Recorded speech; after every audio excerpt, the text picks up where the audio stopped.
alegría, de fiesta, de gozo.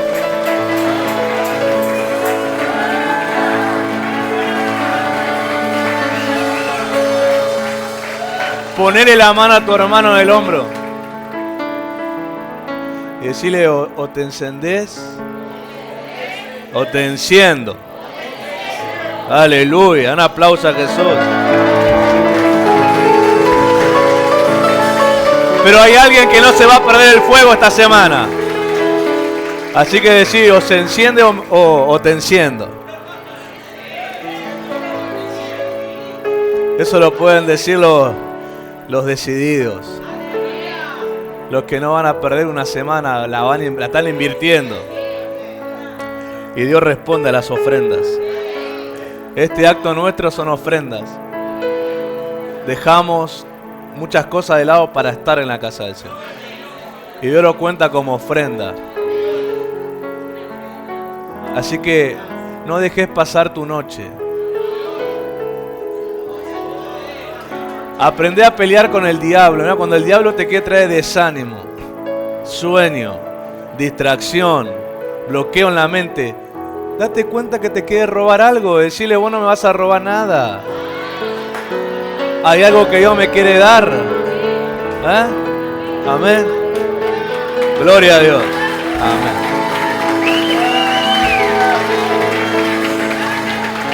Tan alegres. Tan alegres. Una foto ahí. Amén. Tomen sus asientos. Hay que posar, porque te sacan fotos, a veces salís con la boca abierta. Te salís rascándote la nariz. Tomamos un minuto, posamos y seguimos. Segundo día de Hanukkah. Fiesta de las luces, fiesta de la dedicación. Es decir, para tener luz, me tengo que dedicar. Y esa palabra dedicación tiene que ver con consagración. Tengo que consagrarme. Es decir, lo que Dios tiene, lo ofrece a todos, pero los que lo reciben son los obedientes. Punto. No hay otro misterio en el Evangelio. No es que tu hermano es más favorito que vos o a Dios le gusta más la cara de tu hermano. Es la obediencia. Es la obediencia y es la obediencia. Porque el que obedece no es simplemente que obedece. El que obedece antes de obedecer dejó de lado su orgullo. El que obedece antes de obedecer dejó de lado su propia idea. El que obedece antes de obedecer dejó de lado lo que él piensa para hacer lo que Dios piensa. Y decir conmigo, ¿cómo Dios no le va a dar ganancia a ese hombre? Si Dios sabe que para obedecerlo, dejó cosas del lado de él mismo. Ahí está el secreto, la obediencia. ¿Cuánto obediente hay? Santo.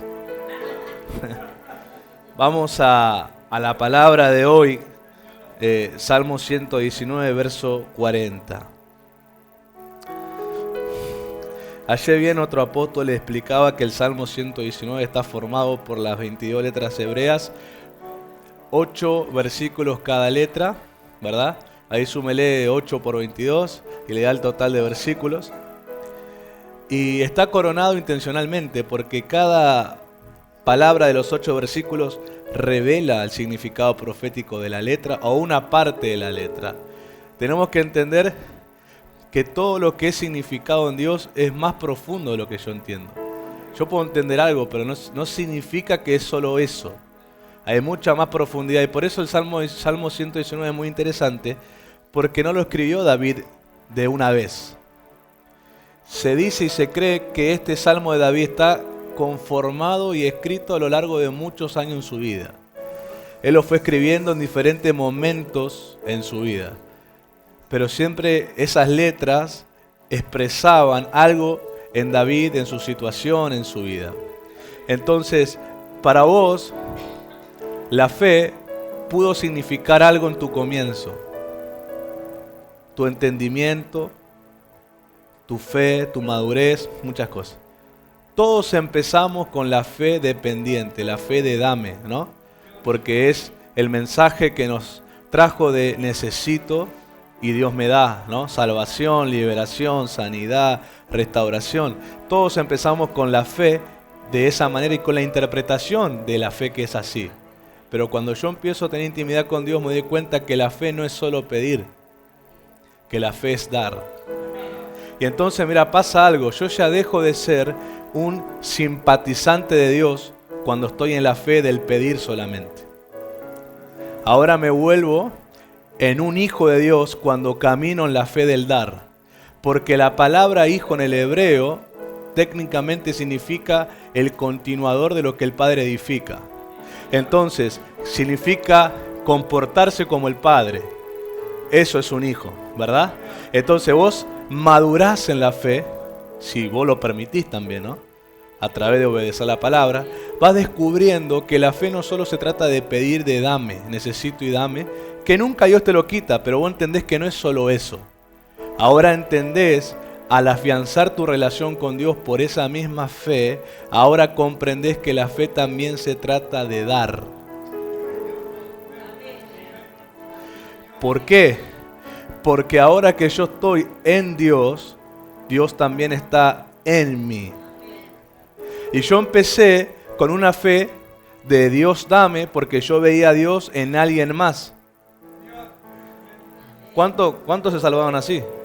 Yo veía la fe, yo veía a Dios en mi pastor, ¿no? Entonces yo dependía ¿de qué? Dependía de Dios en mi pastor. Yo decía, bueno, Dios me va a hablar por mi pastor. Y yo nunca leía la Biblia y nunca oraba. Pero cuando empiezo a madurar en la fe, entiendo que el Dios, el mismo Dios que está en mi pastor, quiere estar en mí por el pacto.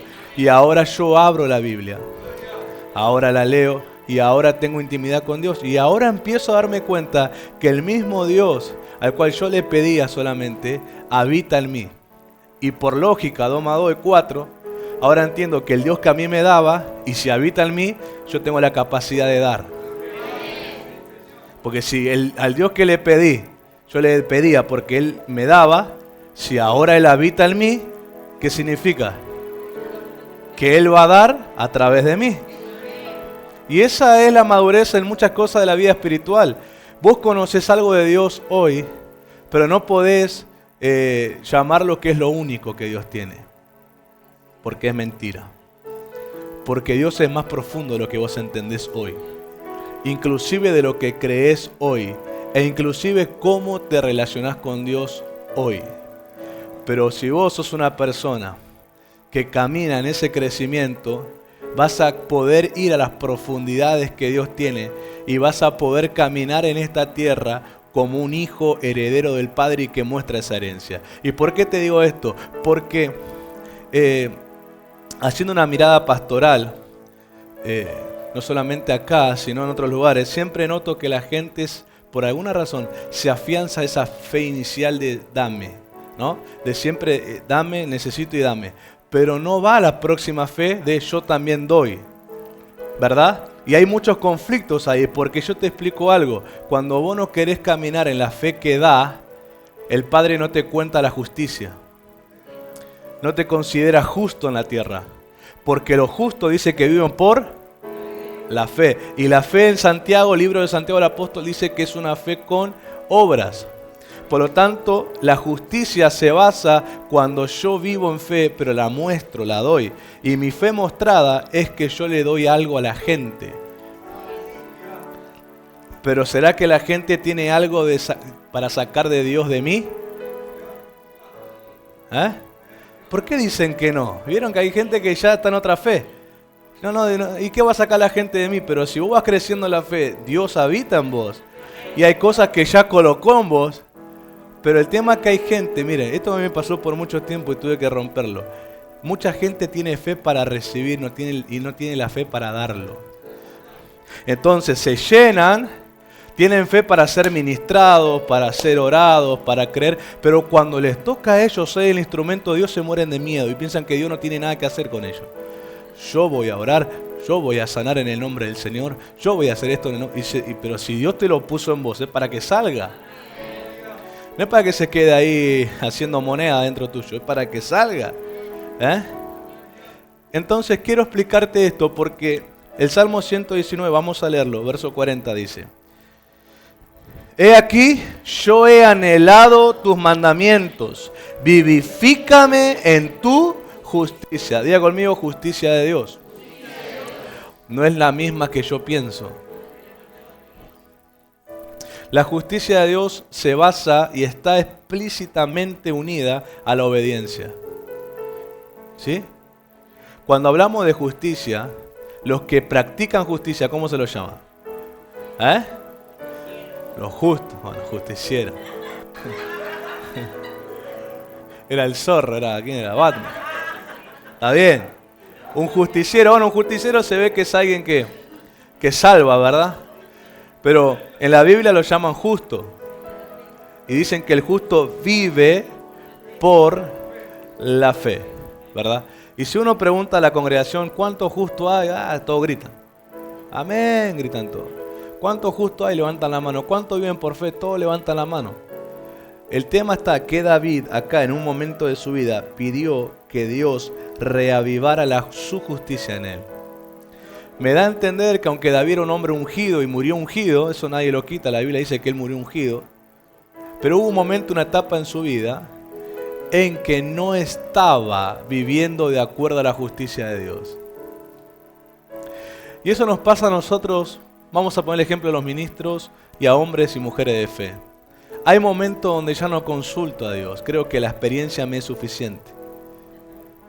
Hay cosas donde ya no tengo la sensibilidad de preguntarle a Dios el cómo. Yo creo que por la experiencia que tengo razones para elegir cómo resolver las cosas. Y es ahí donde me empiezo a apagar en la justicia. Es ahí donde la justicia de Dios se empieza a apagar en mí. Cuando yo empiezo a creer que por las experiencias que tuve, por los testimonios que ya tuve, tengo la experiencia para elegir cómo se resuelve y dejo a Dios de lado. Y elijo cómo. Llámese que sos papá, llámese que sos mamá, llámese que sos ministro. Cuando te parás delante de un momento que necesita una decisión justa, si no vas a Dios y empezás a decidir por como a vos te parece, la justicia de Dios se empieza a apagar en vos. ¿Y qué significa eso? ¿Cuál es lo grave de eso? Que el que se apaga en la justicia de Dios ya no es un hombre o una mujer que esté representando a Dios en la tierra. Y entonces empieza a representar sus propios intereses. Y es como, por ejemplo, cuando Usa metió la mano en el arca y murió. Es cuando vos metés la mano como hombre en cosas santas. Decí conmigo, si es santo, debo preguntarle al santo. Y mucha gente cree que hay cosas de la iglesia que no son tan santas, que son cosas cotidianas y le quitan la santidad. Decí conmigo, todo lo que tiene que ver con Cristo es santo. Por más que a vos te parezca cotidiano, por más que a vos te parezca que no es wow, si está relacionado y está involucrado con Cristo, su iglesia, el mensaje, la organización, la vida de los discípulos, la vida de los servidores, la vida del pueblo, es santo. Y por lo tanto se debe consultar al santo. ¿Para qué hacer yo? Traer una justicia santa. Ahora, yo puedo actuar en mi justicia humana pensando que es correcto y que no es correcto, pero ¿qué pasa? Le quito la santidad. Entonces David como rey hizo cosas según su voluntad en el momento y Dios lo corrigió. Por ejemplo, una de las cosas graves que hizo David como rey fue un censo. Dios no le pidió que lo haga y él lo hizo como rey. ¿Qué es un censo? Él mandó a averiguar cuántos hombres disponibles había para la guerra. Cuántos soldados él podía contar para su ejército. Y Dios no lo mandó. ¿Por qué? Porque David antes dependía de la justicia de Dios. Él empezó a experimentar la justicia de Dios con la piedra a Goliat. Él sabe que con una piedra volteó a un gigante. Él sabe que con una piedra en una onda tiró a un gigante basado en la justicia de Dios. ¿Por qué? Porque cuando David estuvo en ese campo viendo cómo el ejército de Saúl era menospreciado, era burlado por el gigante Goliat y las palabras que les hablaba, dice que en David le surgió una ira santa a él. La unción en él, el espíritu en él, le provocó salir en defensa del ejército del Señor. Y fíjense que las palabras de David nunca dice el ejército de Saúl cuando él habla, dice el ejército de Dios, dice él. Y cuando sale David en esa... ¿Cuánto ungido hay acá? ¿Cuántos saben que hay momentos que la unción se te vuelve un fuego adentro cuando vos ves algo injusto y la unción te sale por la oreja y vos querés accionar en la unción, decir qué están haciendo? A Jesús le pasó en el templo cuando volteó las mesas de los cambistas. Hay momentos en que la unción no actúas en mansedumbre, actúas en justicia, en fuerza. Hay momentos en que tenés que voltear lo que está mal. Pero miren, esas actitudes no fueron humanas, fueron santas, fueron provocadas por Dios. Los discípulos de Jesús que dijeron que cuando lo vieron a él voltear las mesas, dijeron la palabra, el celo de Jehová me consume. Entonces entendieron que Jesús no tuvo un ataque psicótico, ¿no? Jesús no tenía el azúcar alta, entonces se puso nervioso. Lo que Jesús tuvo fue una ira santa, un celo santo, cuando Él vio que lo que estaban haciendo no era justo para Dios. Así que cuando veas a un ungido enojado, es que la unción se le empezó a calentar por dentro, ¿verdad?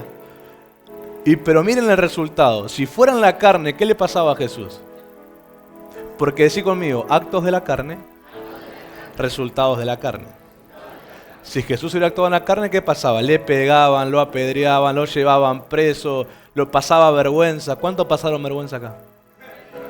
Creciéndose santo y metieron la mano y el demonio se les rió, los escupió, lo pateó, la gente se los enojó. Hay gente que se fue a evangelizar sin que yo los mande y volvieron que le pegaron, se enojaron, lo bajaron del tren. Porque hay gente que se mete a hacer justicias en ellos y no traen la justicia del santo. Ahora, cuando vos actúas en la justicia del santo, el resultado es diferente. Imagínate, Jesús nadie lo agarró. Jesús provocó un impacto y dejó enmudecido a los fariseos cuando le preguntaron por qué lo hacía. Y él empezó a refutar con la palabra, mi casa será llamada casa de oración y ustedes la volvieron una cueva de ladrones. Y dice que no pudieron hacer nada. ¿Qué los detuvo a los fariseos de no hacer nada? Se quedaron paralizados. O sea, ellos quizá en su mente querían agarrarlo, pero el espíritu no los dejaba moverse. Y quedaron duros. Imagínate a alguien que te mire y te quiere meter una trompada bien en la boca. Pero por el Espíritu de Dios no lo deje, vos queda duro así. Queda duro el hombre y vos lo mirás y el hombre queda duro. No puede levantar los brazos porque vos estás actuando en una justicia santa. Ahora, si vos vas a una justicia de la carne, te pegan, te patean, te muerden y te venís creyéndote un mártir de Dios. Y en realidad fue tu carne. Ahora, cuando David hizo lo que hizo y dijo, yo voy a ir a pelear con el gigante y bajó con la justicia santa de Dios porque el Espíritu de Dios en él lo provocó, con una piedra lo dio vuelta. Ahora, David dio vuelta a un gigante con una piedra, pero cuando él se quedó en Jerusalén y no fue a pelear, lo dio vuelta a una mujer.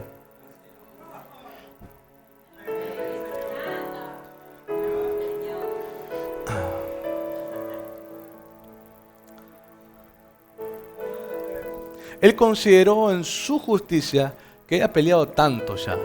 Ya salí mucho, ¿cuántas batallas tengo encima? Me voy a quedar a descansar esta temporada de guerra, voy a quedarme en el palacio, voy a hacerme cargo de los asuntos reales, voy a oficiar de juez.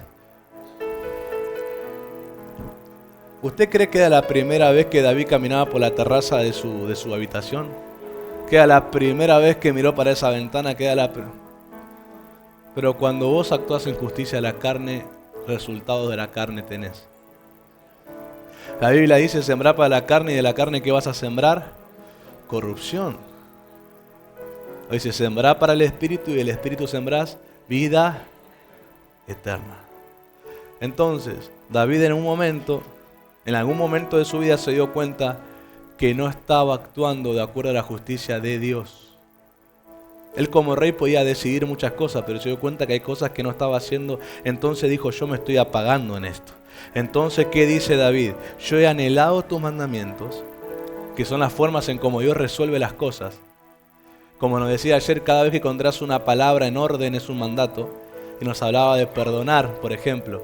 Dios resuelve los conflictos perdonando. Eso es una justicia santa de Dios. Ahora, ¿cuál es tu justicia? La venganza. El diente por diente, el ojo por ojo, ¿no? Esa es tu justicia en la carne. Y vos creés que es justo, ¿no? Pero merece que yo haga. Yo te digo algo. Hacelo y vas a tener respuesta a la carne. ¿Qué va a ser respuesta a la carne? Que el otro te lo va a devolver y no va a haber manera que alguien te defienda. Ahora, cuando vos estás en la justicia santa, es el perdón, y vos perdonás, entonces el resultado es diferente. Algunos tienen que orar hoy, vivifícame en tu justicia, Señor. Porque han querido resolver pleito en su carne y más problema armaron. No, pero no hables con la persona, estás enojado, no, que yo voy a hablar, vas a ver. Y hablaron, hicieron una discusión, un lío, la policía, todo cayó en la casa. Porque no estaban para hablar, pero ellos querían hacerlo así. ¿Cuánto les pasó eso? Que actuaron en la carne y se armó un problema. Ha pasado, a mí me ha pasado. Que yo pensé, lo hago así, digo así. Pues ¿para qué me mandó a hablar? Dije yo. Problema armé, más lío hice. Pero cuando actué de acuerdo a Dios, las cosas se resolvieron. Por lo menos para mí. Yo quedé en paz, me liberé, ya estoy bien. Ahora el otro sí quedó enroscado, problema de la persona. Pero yo quedé libre y en paz. Entonces David pidió, vivifícame en tu justicia. Pero esto es mucho más que eso. Esto es una profundidad y hoy deseo que la tomes. Hoy a través de esto vamos a entender por qué hay gente que no cambia. Y el problema no tiene con nada de lo que ellos piensan. El problema está, diga conmigo, lo que corre por la vena. Ahí está el problema. Pero Dios tiene un milagro para eso. Y lo ha demostrado. Y lo vamos a leer. Pero primero vamos a conectar ese punto. Diga conmigo, recibo una nueva genética cuando su gracia me gobierna. ¿Qué es gracia para usted? Un favor que no lo mereces. ¿Qué más? ¿Eso nomás? ¿Un regalo de Dios? ¿Un amor exagerado? ¿Qué más? Me gusta oír porque como usted interprete la gracia, usted la vive. ¿Qué más? Una sorpresa. Amor. Una oportunidad. ¿Qué más es gracia para ustedes? Misericordia. ¿Qué más?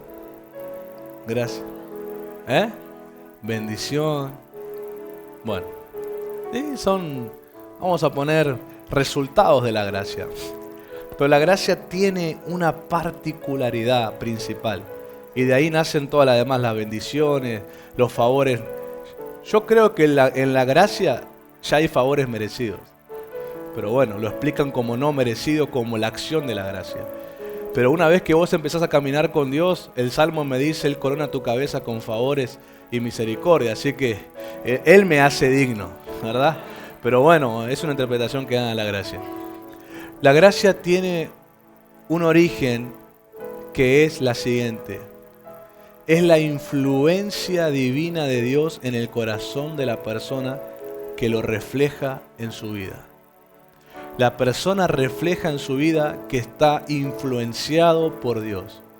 Y eso es lo que yo te expliqué al principio. Ya no es el Dios que habita en alguien más, es el Dios que habita en mí. Porque para decir que Dios habita en mí, tengo que reflejarlo con frutos que Él me gobierna.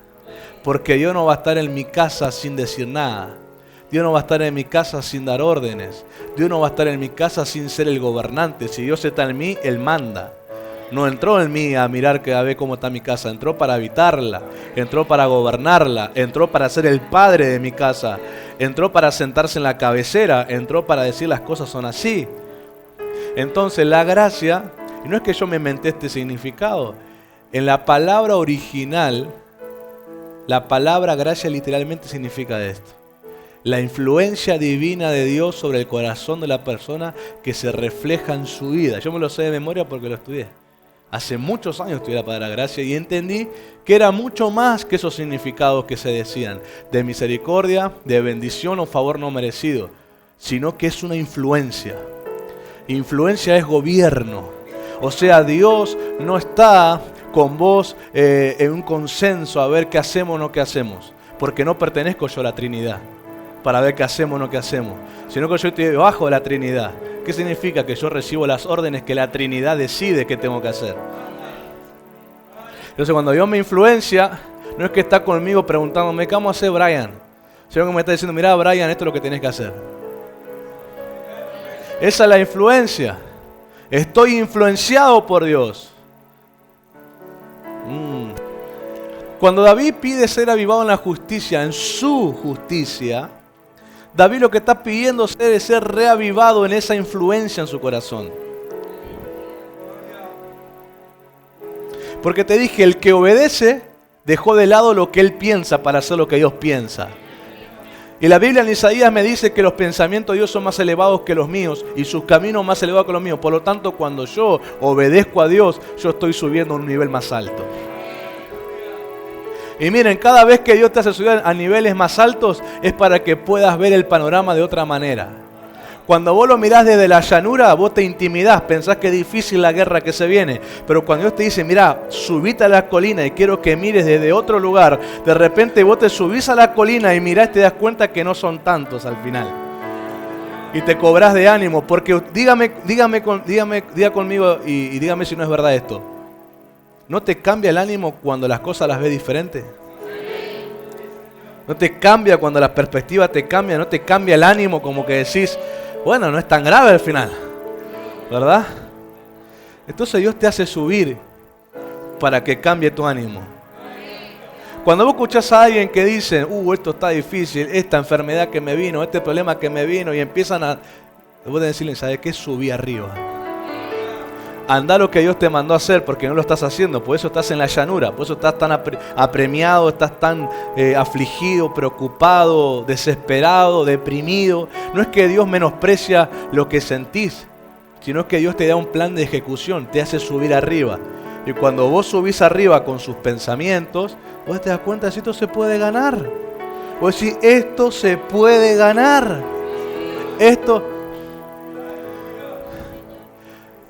Y Jerusalén tiene 7 montes que la rodean.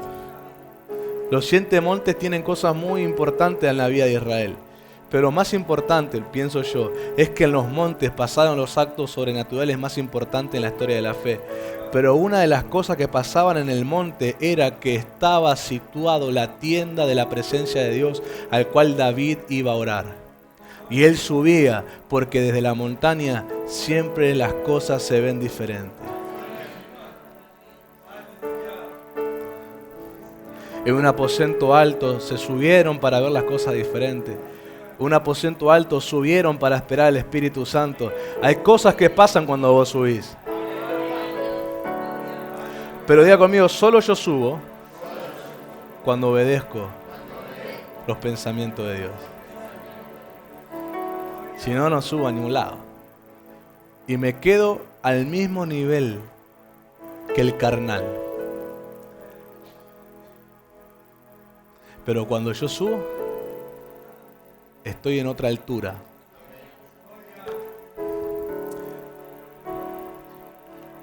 Y en esa altura pasa lo lógico. El que manda es el que está arriba.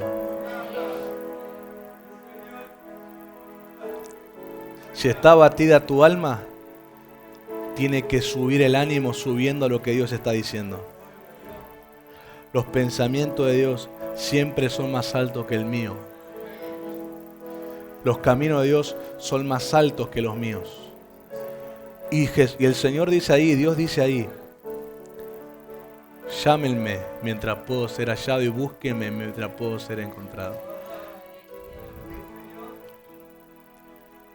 Hay un momento en que Dios te abre su altura para que subas. Pero hay un momento en que la cierra cuando no haces nada. Y estos 8 días que estamos viviendo, Dios abre sus alturas. Porque vos vas a oír lo que tenés que oír. Porque el alma abatida quiere oír lo que ellos quieren oír. Pero Dios te va a hacer subir y vas a oír lo que Él quiere que oigas. Y es para que te levantes. Yo te pregunto algo, si vos estás hundido, ¿qué preferís? ¿Que alguien se tire con vos o te levante de ahí? ¿Y por qué estás pidiendo que Dios ahogue con vos entonces? Porque tu oración es: Dios, ahogate conmigo acá. Esa es tu oración, ¿no? Lo que pedís.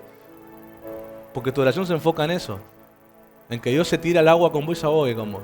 Y los dos se ahogan como el Titanic. No es así.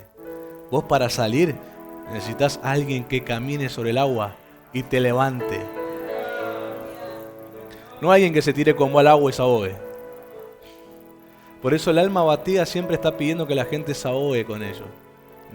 Que vengan, que sientan lo que yo, que lloren conmigo, que se apenen conmigo, que se amarguen conmigo. Están pidiendo eso la gente abatida.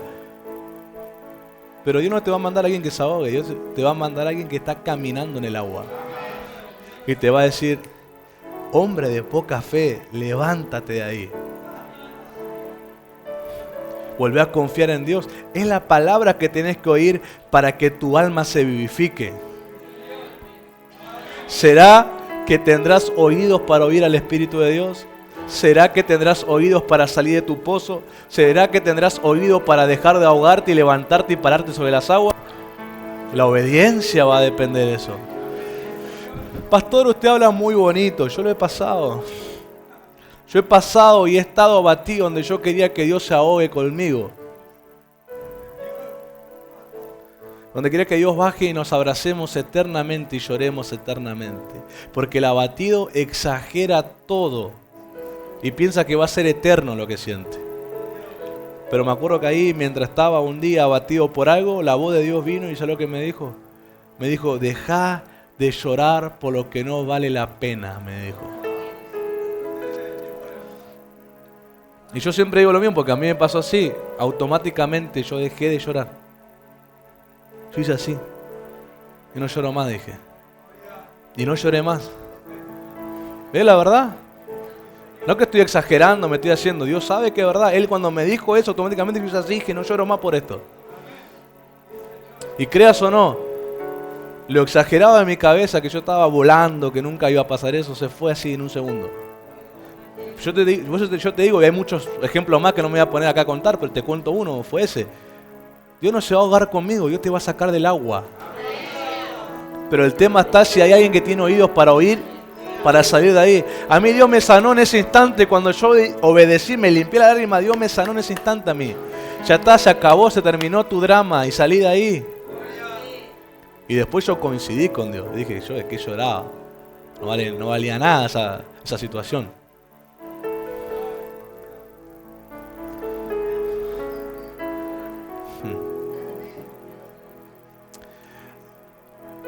Vamos a lo que tenemos que hablar.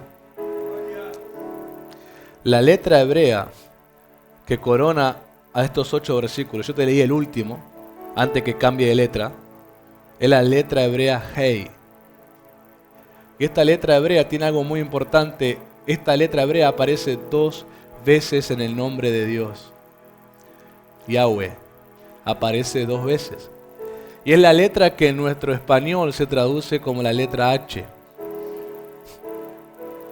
Para nosotros no vale nada la H, pues no tiene pronunciación, no tiene sonido. Es muda, dice. Es la letra muda. Sepa que la ponen si es muda, pero es muda. Para molestarte los dictados nomás, porque para otra cosa no sirve. Pero en el hebreo, la H es mucho más. El hebreo se lee de allá para acá. El Yud, Hey, Bau, Hey. Estas 2 veces. Esas 2 letras es la Hey, es la H de nuestro español y aparece 2 veces en el nombre de Dios. Pero hay algo interesante para comenzar a entender la gracia y todo lo que estoy explicando. Es que Él tomó una de estas y le cambió el nombre a un matrimonio. llamado Abraham y Sara, Abraham y Saraí en realidad. Y cuando Dios le pone de su letra, de su nombre a ellos, Abraham pasa a ser Abraham y Saraí a ser Sara. Pero pasa algo interesante, porque la letra de Dios no es simplemente una letra, la letra de Dios tiene un significado profético. Y la letra Hei está conectado con la gracia. Y está conectado con la influencia. Porque la letra Hei significa esto: ventana abierta por donde entra la luz. Y entonces significa la ventana abierta, la luz significa revelación. Significa soplo, porque por la ventana abierta entra el viento y significa soplo de vida. Y significa gracia desde el embellecimiento. Y yo entendí, no hay un ambiente de la casa más hermoso que el que está, ¿qué? Ventilado. Cada vez que vos tenés una habitación abierta con la ventana, ¿no? ¿Qué pasó primero? Se limpió, se ordenó, se hizo un montón de cosas. Y se abrió la ventana, ¿no? Para que colabore con eso.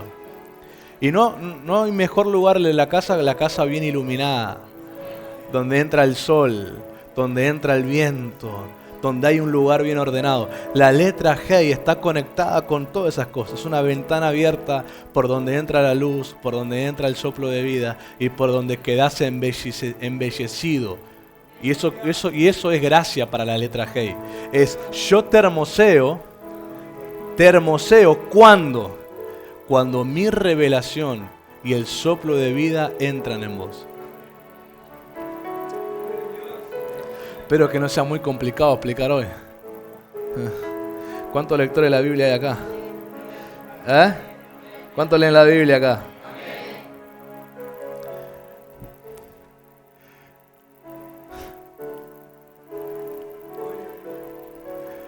Dios no le abre las ventanas de los cielos a cualquiera. Le abre las ventanas de los cielos a los que vienen con esta genética de gracia.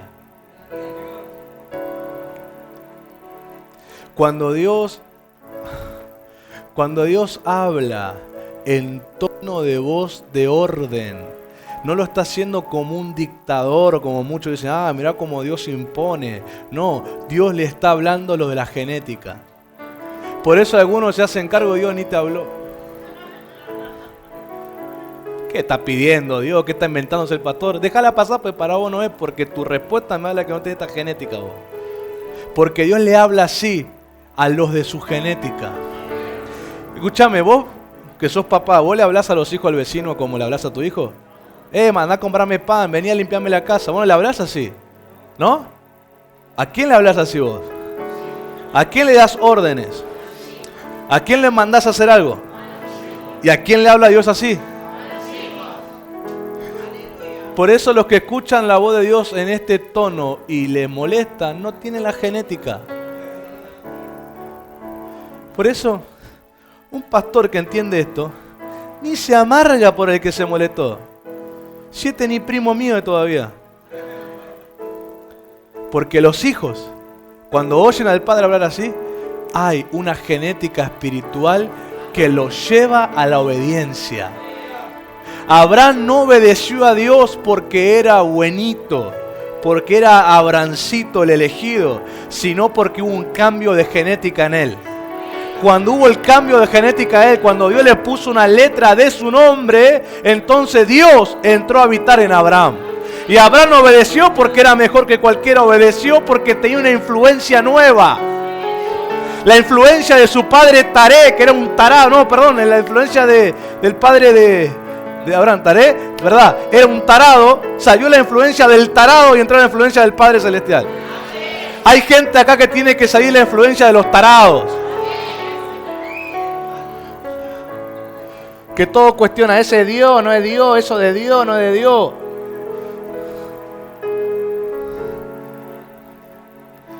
Hay gente que no vienen a vos como un padre. Vienen a vos como un tío. Porque ellos escuchaban a su padre fuera, a los que tienen su genética. Hay gente que no quiere obedecer cosas a la Biblia porque su papá de sangre no le enseñó así. Y hace más santa la palabra de su madre que la palabra de la Biblia. Hace más santa la palabra del que los crió que la palabra de la Biblia. Entonces no tienen genética. La que tienen es la de la carne todavía, pero no la del espíritu. Usted dice, pastor, eso está raro. ¿Eso está en la Biblia? Sí, está en la Biblia. Esta es la primera experiencia, pero Juan el apóstol escribió en el Evangelio de Juan capítulo 1 eso. Juan capítulo 1 dice que a los que lo recibieron se le dio potestad. Y muchos piensan que es solo poder. ¿Usted escuchó hablar de la patria potestad? ¿Qué es la patria potestad? ¿El derecho de quién? Ajá. Entonces cuando habla de potestad está refiriéndose a ese derecho. Entonces dice, más a todos los que le recibieron, los que creen en su nombre, le dio ¿qué? Potestad de ser hechos hijos de Dios. Siguiente. Miren lo que dice el siguiente. Los cuales no son engendrados ¿de qué? De sangre ni de voluntad de varón, sino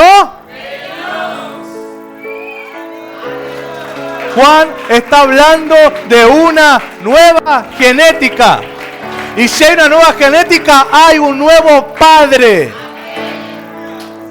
Dice, a los que les creyeron, tenían sus padres.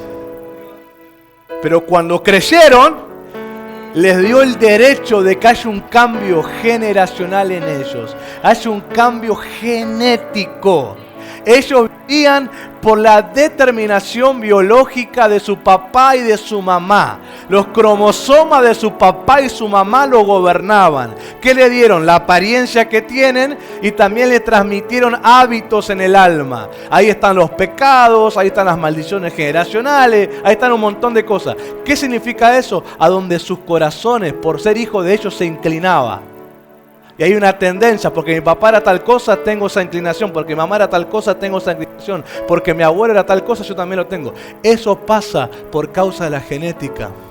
Entonces hay gente que tiene la tendencia a ser mujeriego, a ser adúltero, a ser asesino, a ser drogadicto, a ser alcohólico. ¿Por qué? Y muchas cosas más. Por la genética de la sangre, que les coloca esas cosas dentro del alma.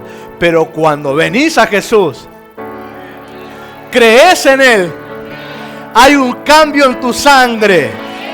Y en tu sangre se borra, en tu ADN se borra el cromosoma de tu papá y tu mamá. Y aparece el You, Hey, Bau, Hey. Aparece el nombre de Yahweh. Aparece el nombre de Él. Y dice, este no es hijo porque el papá y la mamá de él se juntaron. Este no nació porque su papá y su mamá se juntaron. Yo no estoy midiendo ese nacimiento que tuvo. Yo estoy midiendo el nacimiento que yo le estoy dando. ¿Y Abraham de dónde venía? De Ur de los Caldeos, de Mesopotamia. Un lugar idolátrico como todos en la tierra en ese tiempo. Porque los primeros que empezaron a establecer un pueblo de un solo Dios fue Israel. Todo lo demás generalmente eran todo pueblos de paganos, de dioses, de un montón de dioses. Hasta la suegra era un dios, imagínate. Y de repente, Dios, para que Abraham pudiera ser y conectarse con el propósito por el cual lo llamó, le hace un cambio genético. Porque el cambio de Abraham no fue para cambiar su pronunciación, su entonación o su escritura como se escribía. El cambio de Dios fue un milagro genético. Cuando Dios toma de su nombre, dice, y serás ahora Abraham. Y a Saraí dijo, y ahora serás Sara. Lo que pasó fue lo siguiente, y esto está espiritualmente y usted lo comprueba con el nacimiento de Isaac. Es que Dios en la vida, su vida que puso en Abraham, Dios puso en Abraham su simiente y a Sara le abrió el vientre. La hizo fértil por su nombre, por su hey, por su letra, le puso. De repente el viejito Su intención no alcanzaba. Su pasión no alcanzaba con su mujer. Seguramente el viejito intentaba muchas veces y no pasaba nada. Pero bastó que Dios le ponga su nombre. Le dijo, intentalo ahora. Si así hubiera sido el último cartucho de Abraham, fue el que tenía a su hijo.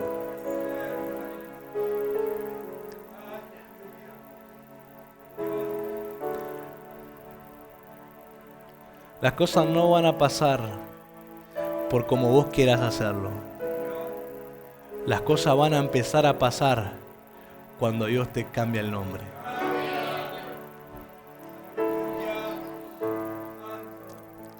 Vas a lograr salir de esa genética que te hace tropezar una y otra vez con lo mismo. Cuando la gracia entra. Cuando la gracia te gobierna. Y la gracia es esta letra.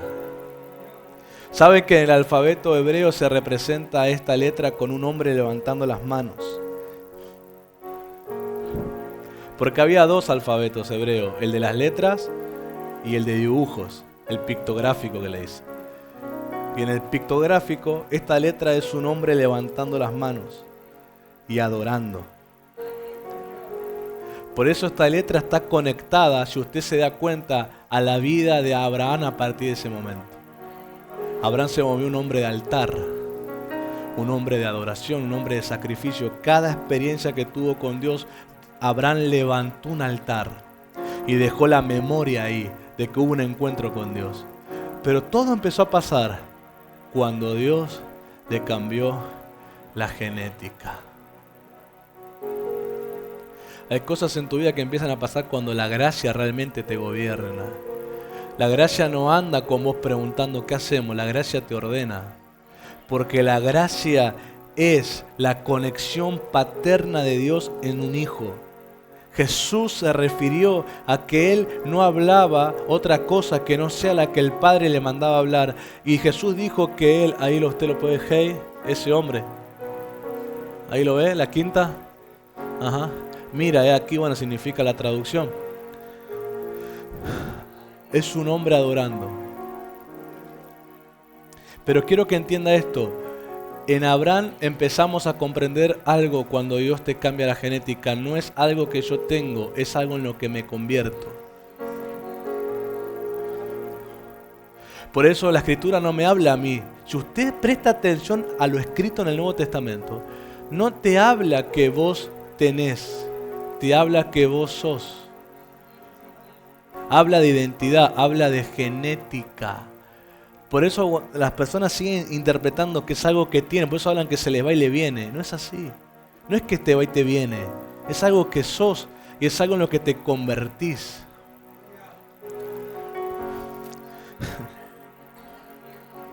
La palabra me dice, sois salvos. No me dice, tenéis salvación.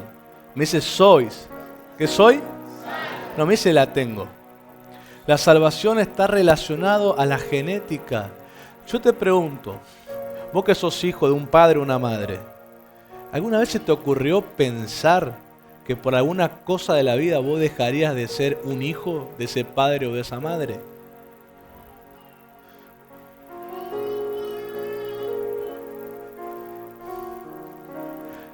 Hay cosas que se predicaron y predicaron mal. Uno nunca deja de ser hijo, pero sí soy juzgado por lo que hago. Por eso Dios habla de hijos de desobediencia e hijos de obediencia. Pero la identidad no me la quita nadie. No importa lo que haga, no importa lo que digan de mí, esa identidad no me la quita nadie. Porque no es algo que tengo, es algo que soy. Con aciertos o errores lo sigo siendo, pero por el bien de mi alma tengo que ser lo más santo posible, lo más obediente posible para llegar a la salvación. Pero nunca dejas de serlo, porque es algo en lo que te convertís, no es algo que tenés. Porque si lo tenés te lo pueden quitar, cualquiera. Es algo que sos.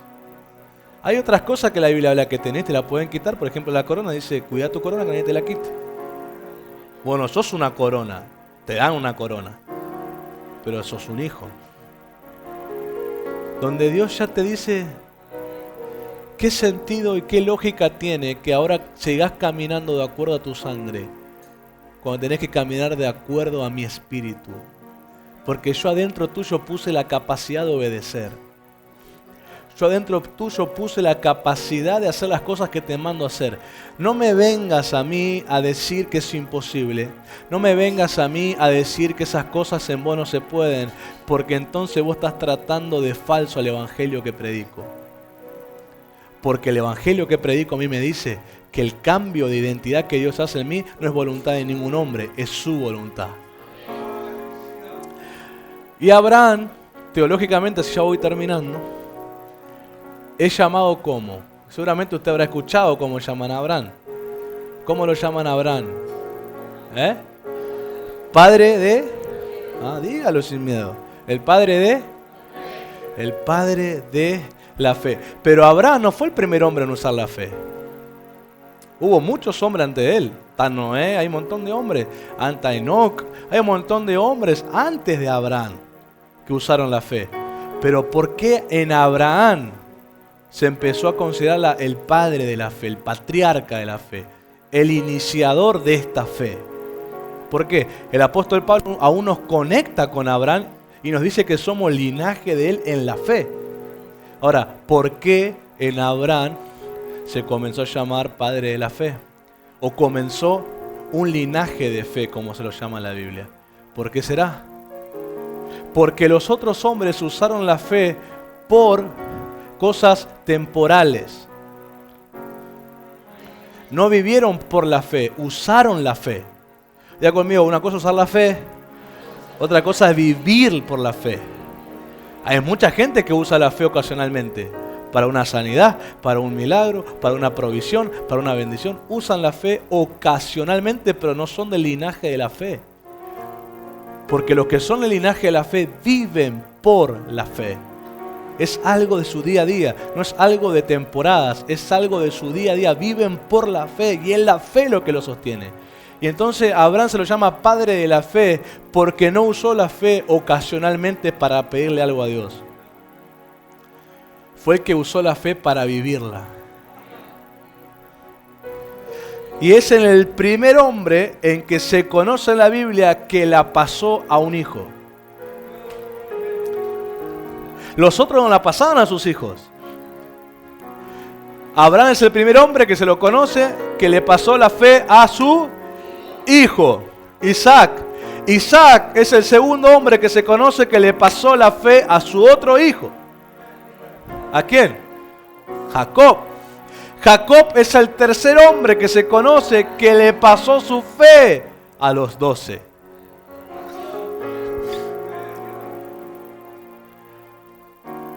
Israel, cuando empezó a nacer, es la primer nación y pueblo que se conoce que empezó a heredar la fe de generación en generación. Muchos dicen, eso es imponer. Eso no es imponer. Eso es heredar. Porque los que heredan son los hijos. Los que dicen que les imponen no son hijos. Los que heredan son los hijos. Porque el que dice, a mí en esa iglesia me imponen. A mí en ese lugar me imponen. Yo no estoy de acuerdo con eso, pero lo tengo que hacer. A mí no me parece que hay que hacerlo así, pero lo tengo que hacer porque estoy ahí. Esos son gente que no tienen el linaje, la genética. Pero los que tienen el linaje, la genética, no lo ven como me lo imponen y yo no estoy de acuerdo, sino como una herencia que empiezan a vivir.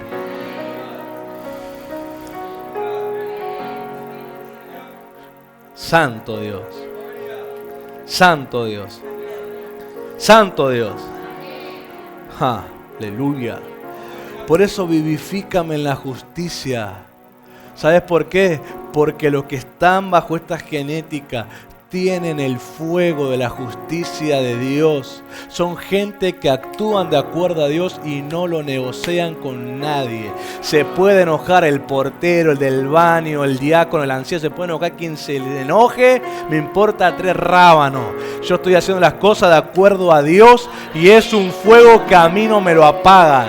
Por a mí se enoje el diablo y el que se le metió al diablo, pero a mí no hago las cosas de otra manera sino de acuerdo a Dios. A mí me pueden venir con las tonterías, con los tarés y todos los tarados juntos. No les voy a hacer caso.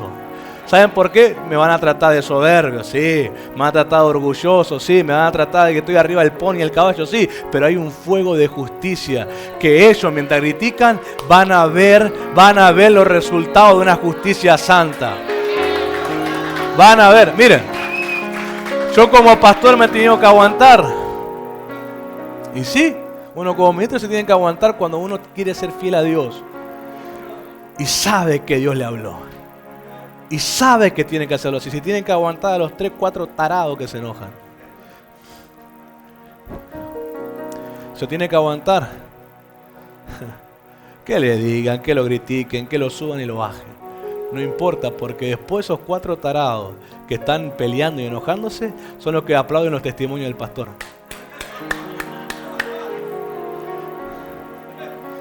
Son los que no te apoyaron en nada. Son los que te dieron la espalda en todo. Son los que pusieron signo de pregunta en todas tus afirmaciones, pero después son los que se suben y quieren la foto ahí. Son los que vienen y dicen, yo oré por vos. Ni sentí tu oración, la verdad.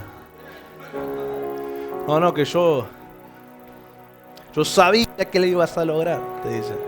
Yo sabía que ibas a llegar lejos. No sé, tonta actitud. Pero hay algo en que la genética siempre cuenta. Y es con sus hijos. Dios cuenta con sus hijos. Por eso los ministros tenemos que tener en cuenta estas cosas.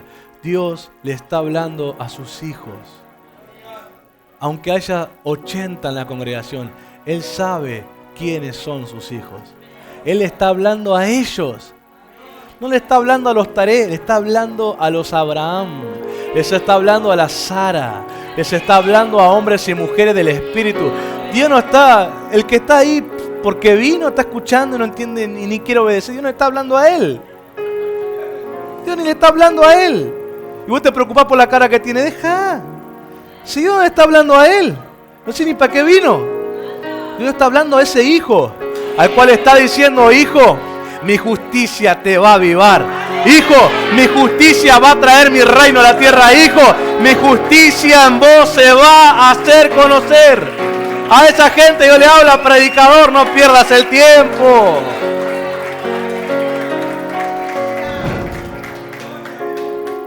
Muchos se van a ir avivados.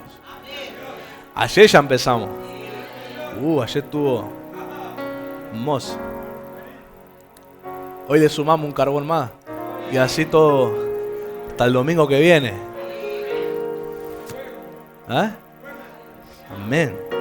Ahora, para terminar, ¿qué es justicia? Justicia es, diga conmigo, ser correcto, volverse justicia.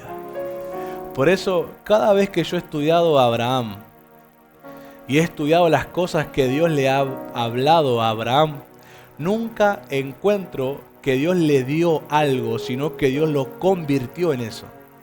Dios lo convirtió en bendición. No le dijo jamás, le dijo tendrás, le dijo serás bendición. Y lo puso como una identidad. Abraham, mirá, y eso es algo tremendo, a mí me impactó y yo quiero ser así.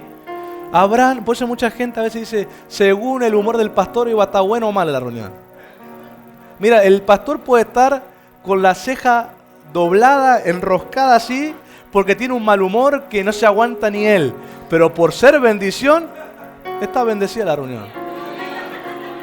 Porque lo que sos no se limita en tu estado de ánimo. ¿Usted cree que Abraham caminó todos los años que vivió alegre? Soy bendición, cantando, soy una alabanza, caminando.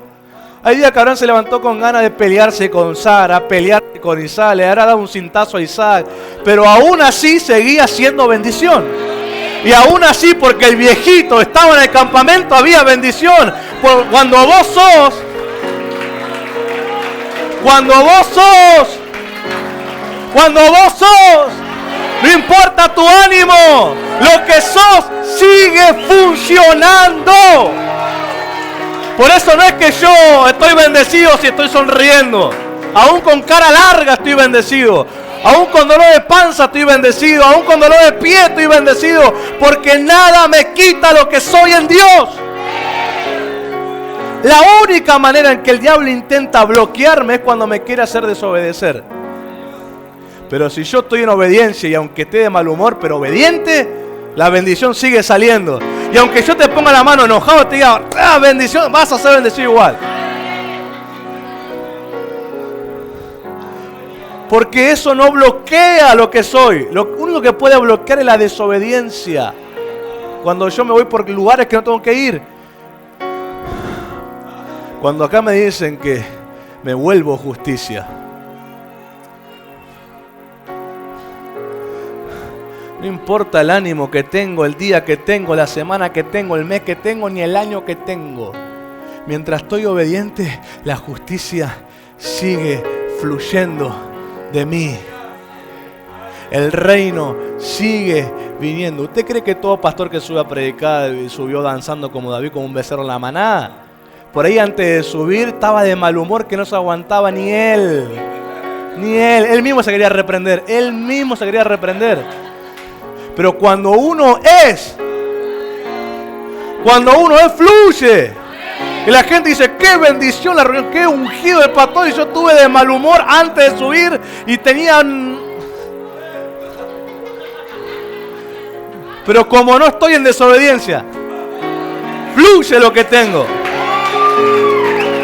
Por eso vos dejá de andar a la gente diciéndole, cambia la cara, Dios te va a bendecir. ¿Quién no te va a bendecir, Dios?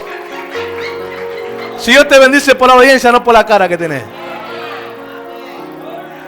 No, porque a veces endiosamos a los hombres de la Biblia. Creemos que Abraham andaba danzando todos los días. Con Sara, bailando. Como matrimonios habrán peleado no sé cuántas veces. Abraham habrá agarrado unos palos, unas lonas, habrá hecho una tienda en otro lado. Pero dígame algo, seguía siendo bendecido. Isaac no andaba con Rebeca abrazado bailando en el desierto así. Como son las mujeres, ¿dónde está el agua? La habrá reclamado. Isaac saliendo diciendo, esta mujer que no entiende nada. Y de repente mientras iba Isaac diciendo, esta mujer que no entiende, me tiene harto esta mujer y no sé qué, de repente agua le salía porque estaba bendecido él. Y le salía agua de abajo del desierto. A mí no me hagan ir. Y no me pongan carga que no tengo que llevar. Lo único que me tengo que cuidar es de no desobedecer a Dios.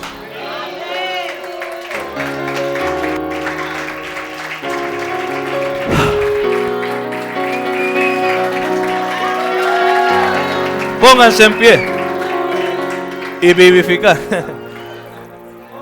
Está bien que aplaudieron más, está bien. Para la gloria de Jesús. Y vivificar significa restaurar, escuche, es a través del acto de dar aliento. Es que cuando vos lo respirás, recuperás la vida. En este caso, avívame en tu justicia. Es que Dios a David lo sople. Y que David haga... Yo sé que parece loco decir que te va a cambiar la vida si te soplo y respiras. O decir,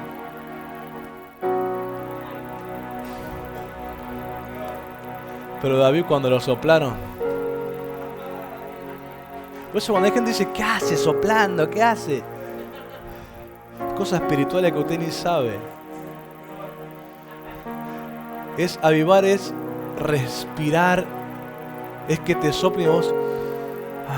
menos mal que la boca de Dios huele a menta. Menos mal que la boca de Dios huele a incienso aromático.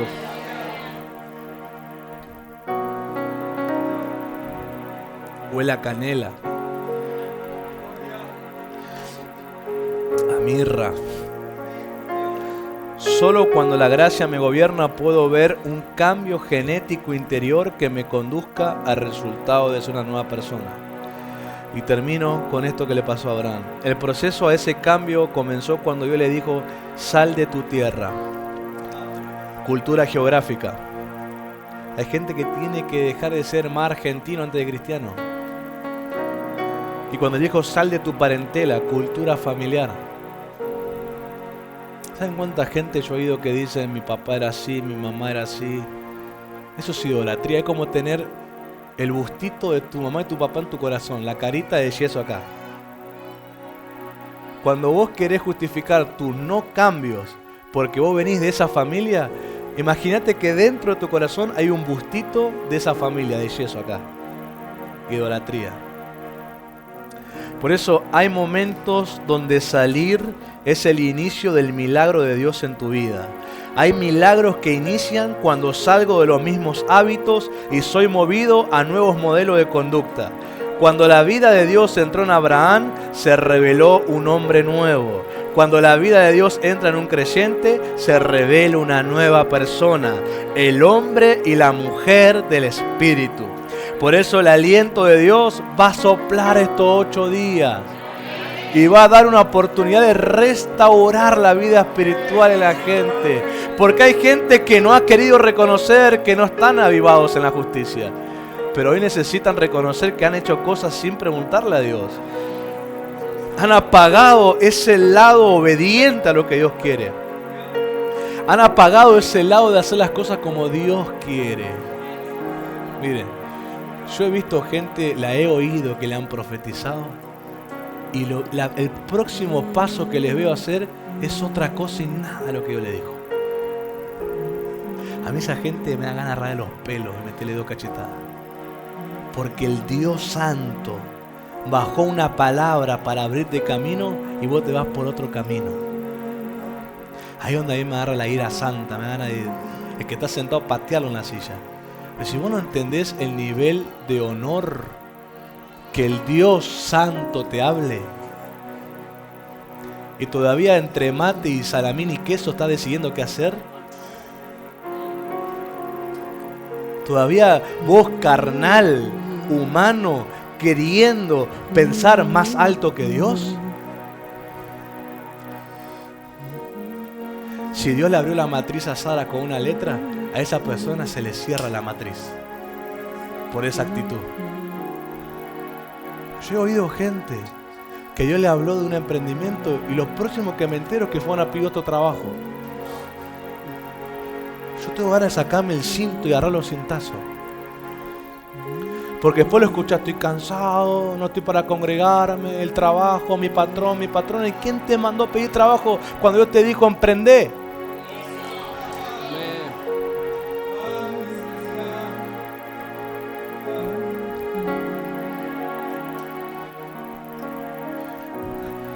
El de la genética, mire, cuando Dios habla, adentro se le prende el fuego.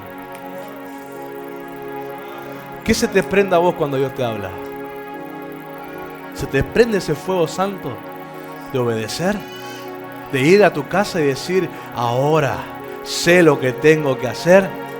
Reunir a la familia, al matrimonio, lo que sé, decir, estas cosas se van a hacer así. O mientras te comí un choripán de viaje a tu casa te olvidaste que Dios dijo y ya está, ya pasó. No, Dios le habla a sus hijos. La voz profética es para los hijos. El pan de la liberación es para los hijos. Hay gente que a mí me quiere hacer creer que no pueden cambiar lo que tienen. Mirá, tu problema para Dios es nada.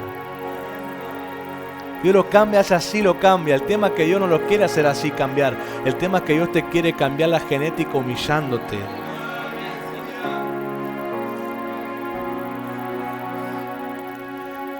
Y acá es donde Dios le habla a los hijos. He visto tu justicia como una pequeña llama, débil, frágil, pero con un soplo de mi boca se va a volver un gran fuego. ¿Y a quién le habla, pastor? A esa gente que dentro de ellos saben lo que tenían que hacer, pero como ese fueguito es tan débil, carecen de coraje. Y entonces son intimidados por el otro carnal que se hace el que sabe y grita más fuerte. Pero yo te voy a decir algo. Hoy si el viento te sopla, te va a tener que escuchar el carnal a vos. Porque antes vos te quedabas pasivo. Bueno, calladito ahí, obedeciendo así al carnal. Porque tu fueguito era chiquito, era bajito, era tímido. Pero hoy el viento de Dios te va a encender tanto que cuando el carnal quiera volver a imponer lo que él piensa, te va a salir de adentro esa ira santa. Te va a salir de adentro ese celo santo de Dios y vas a decirle, ¡no! Así se van a hacer las cosas. Y el carnal que vos lo veías tan cocoro, tan cocora, va a ser así. ¿De dónde le salió autoridad? Va a decir. El fuego de la justicia. A esa gente Dios le habló esto. Hoy tu fueguito se va a hacer grande. Los que ven, vamos a adorar a Dios. Yo quiero grabar unos minutos de la administración para los que ven. La gente acá levante su mano y adora a Dios. Los de la genética de Abraham adoran a Dios. Sacrifican a Dios. Yo creo en ti. Yo creo en ti. Lo que dices de mí. Lo que dices de mí. Creo en ti. Adora un minuto al Señor. Lucho con las voces en mi mente, dicen nada soy.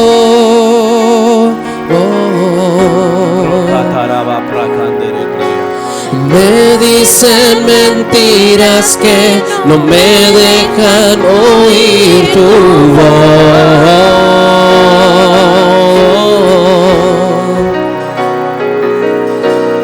En cada momento me demuestras que no soy mi error.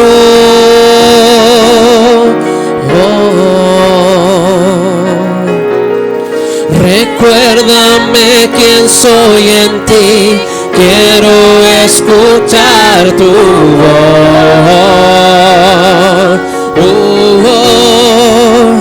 Dices que me amas tal y como soy. Dices que soy fuerte cuando débil soy. Y al tropezar me levantarás. Dices que soy tuyo, que tu hijo soy. Dices que me amas tal y como soy. Dices que soy fuerte cuando débil soy. Y al tropezar me levantarás. Dices que soy tuyo, que tu hijo soy. Y creo en ti, yo creo en ti. Lo que dices de mí, y creo en ti, y creo en ti. Yo creo en ti. Lo que dices de mí, creo en ti. Lo único que importa ahora es lo que piensas tú de mí.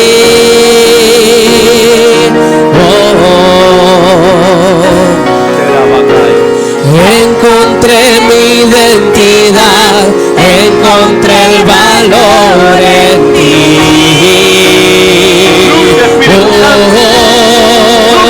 Dices que me amas tal y como soy. Dices que soy fuerte cuando débil soy.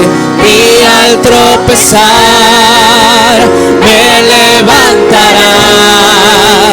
Dices que soy tuyo, que tu hijo soy. Dices que me amas tal y como soy. Dices que soy fuerte cuando débil soy, y al tropezar me levantarás. Dices que soy tuyo, que tu hijo soy. Yo creo en ti, yo creo en ti, lo que dices de mí, y creo en ti, y creo en ti. El fuego de Dios va a comenzar a arder ahí en tu corazón. Lo que dices A todos los que ven, a todos los que ven, Padre, en el nombre poderoso de Jesús. Así como soplaste sobre el hombre y se volvió un ser viviente, así como soplaste en el valle de huesos secos y lo levantaste, así como sopló Jesús sobre sus discípulos y recibieron el Espíritu Santo, así soplo para que tu genética, Señor, que aún has puesto en mi aliento, encienda tu justicia.